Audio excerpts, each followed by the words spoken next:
안녕하세요, 젠틀맨입니다. 오늘은 제가 지금 소나타 2.0 모델을 가지고 어디를 좀 가고 있는데, 보시다시피 제가 핸들을 잡고 있지 않고요, 페달 조작도 하지 않고 있습니다. 페달도 두 발 여기 가지런히 있고요. 자율주행 모드로 지금 주행을 합니다. 지금 주말이라 상당히 밀리는 시간대인데요. 그 평소에 이제 밀릴 때 이제 느끼는 피로감, 페달을 밟고 핸들을 계속 잡고 하는 그런 피로감을 지금 느끼지 못하고 제가 편안하게 여기서 영상 촬영을 하고 있습니다. 그만큼 좀 자율주행이 상당히 저는 안정적으로 느껴지고 있기 때문인데요. 제가 이전이 아니라 지금 다른 차는 자율주행 기능이 없어요. 전혀 없고 그냥 오로지 제가 순수 운전을 해야 되는 그런 지금 차량인데, 이 차 같은 경우 제가 처음 자율주행을 이용해 봤는데 이제 이전 차로 돌아가고 싶지가 않아요. 너무 만족스럽고, 이렇게 지금 제가 지금 한참 됐거든요, 핸들을 안 잡은 지. 한참 되니까 이제 핸들을 잡아라 이런 메시지가 떠서 이렇게 제가 잠깐 만져주겠습니다. 이렇게만 해주면 다시 알람이 꺼지고 알아서 갑니다. 지금 보시면 여기 계기판에 요 왼쪽은 이게 차로 유지 기능을 보여주는 거고요. 여기 바로 옆에 있는 핸들 표시, 요것이 바로 지금 자율주행에서 핸들을 조작하는 조향 장치를 알아서 지금 조작하는 기능이 활성화되어 있다는 표시입니다. 그 버튼은 여기 핸들에 달려 있고요.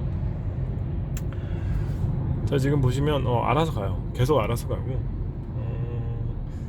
처음에 자율주행을 이용을 했을 때 정말 이게 정말 돼 하는 그런 생각이었는데,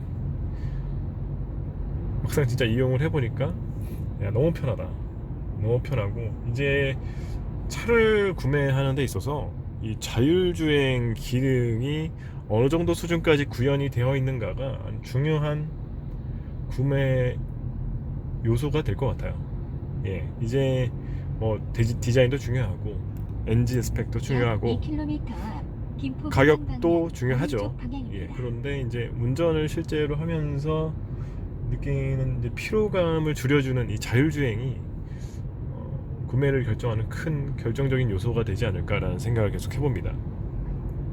그래서 제가 지금 자율주행을 이용하면서 계속 주행을 하고 있는데, 단점 아닌 단점을 하나 발견을 하긴 했어요. 그게 뭐냐면, 지금 보시다시피 앞차와의 간격이 아주 넉넉합니다. 이 자율주행 자체가 아주 안전하게 지금 운행이 되도록 세팅이 되어 있기 때문에 앞차와의 거리가 이제 속도에 따라서 적당히 유지가 되는데, 이러다 보니까 이제 중간에 끼어드는 차들이 상당히 많습니다. 그래서 제가 이게 단점 아닌 단점이죠. 보통 운전을 직접 하면 이 정도 넓게까지, 이 정도 지금 제가 40km대인데 40km, 50km 사이인데, 이렇게까지 그 정도 속도에는 이 정도 안전거리, 물론 넉넉히 확보해야 되는 게 맞지만 실제 사람들이 직접 운행을 할 때는 그렇게까지 이용을 안 하죠. 근데 이 자율주행 이용을 하다 보니 정말 넉넉하게 지금 안전거리를 확보하고 있습니다. 그래서 다소 좀 끼어드는 차들이 꽤나 있다는 거, 내가 직접 운전할 때보다는 그런 점들은 단점이라고 보면 단점일 수도 있겠네요. 물론 차선을 바꾸고 자꾸 어디 진출입로를 가야 되는 건 직접 해야죠. 아직은 직접 해야죠. 물론 요 다음 이제 올해 연말에 나오는 제네시스 GV80 같은 경우는 이제 차선 유지뿐만 아니라 깜빡이를 틀어서 차선을 변경하는 기능까지도 자율주행으로 구현을 하겠다고 그렇게 얘기를 하고 있습니다. 그래서 지금은 이제 차선을 바꿔야 하겠네요. 그래서 제가 깜빡이를 틀고요, 차선을 바꾸도록 하겠습니다. 깜빡이를 틀면 저기 보신 핸들의 자율주행 기능에서 핸들 조향 장치 조절하는 게 꺼지죠. 잠시 후 오른쪽 방향입니다. 지금 보시면 꺼졌습니다. 계속 꺼져 있고요. 제가 차선을 하나 더 옮겨야 하기 때문에 꺼집니다. 꺼지고요.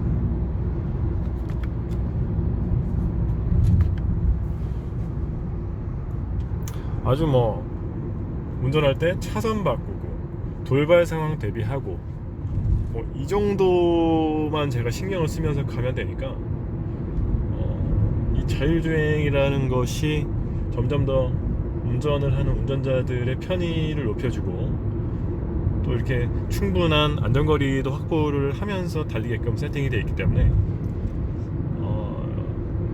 이제는 자동차에서 필수적인 기능이 되지 않을까. 이게 없으면 구매하기가 꺼려지는 큰 요소가 되지 않을까라는 생각을 좀 해봅니다.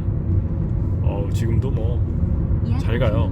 예, 아주 잘 가고 지금 내가 한 70, 80 가는데도 알아서 앞차가 서니까 예, 좋습니다. 그래서 오늘 제가 자율주행을 하면서 지금 여러분들께 저의 느낌을 좀 많이 말씀을 드리는 거고요. 아직 자율주행이 달리지 않은 차를 운행하시는 분들이 더 많으실 거예요. 근데 다음 차를 사시거나 구매를 하실 때 저는 꼭 자율주행 기능 그 단계, 지금 한 나와 있는 시중의 차들이 보통 그 기준에 따르면 한 2단계 정도 돼요. 2단계 정도 되는데 지금 2단계 수준도 상당히 괜찮다. 상당히 괜찮기 때문에 꼭 그 기능을 반드시 넣으셔서 구매를 하시는 게 좋을 것 같습니다. 정말 지금 이 정도도 이렇게 우리가 만족을 할 수 있을 만한 수준인데 하반기에 나오는 현대차에서 나오는 그 GV80의 깜빡이 틀면 차선까지 바꿔주는 그 기능은 과연 어느 정도일지 한번 직접 경험을 해보고 싶네요. 그래서 저도 지금 총알을 준비하고 있는데 많은 분들이 또 기다리시는 차종이 아닐까 생각이 됩니다. 예, 그래서 저는 아마 나오게 되면 최대한 빨리 구매를 좀 해보고 싶은데요. 그것도 구매를 하게 되면 직접 운전을 하면서 저의 뭐 주관적인 느낌이지만 한번 여러분들이 저의 느낌을 같이 공유하실 수 있으면 좋겠습니다. 아마 뭐 빠르면 10월쯤에 이제 모델 공개 사전 계약은 받게 되고 실제 정식 출시는 11월쯤 이루어질 것 같은데요. 아무튼 뭐 그때까지 지금 저는 계속 기다리고 있고요. 지금 이 자율주행 기능에 대해서 오늘 좀 말씀을 드려봤습니다. 저의 이 내용에 대해서 공감을 하시거나 아니면 들을만 했다라고 생각을 하시면 추천, 구독 부탁드리겠습니다. 다음에 또 좋은 컨텐츠로 찾아뵐 수 있도록 하겠습니다. 젠틀맨이었습니다.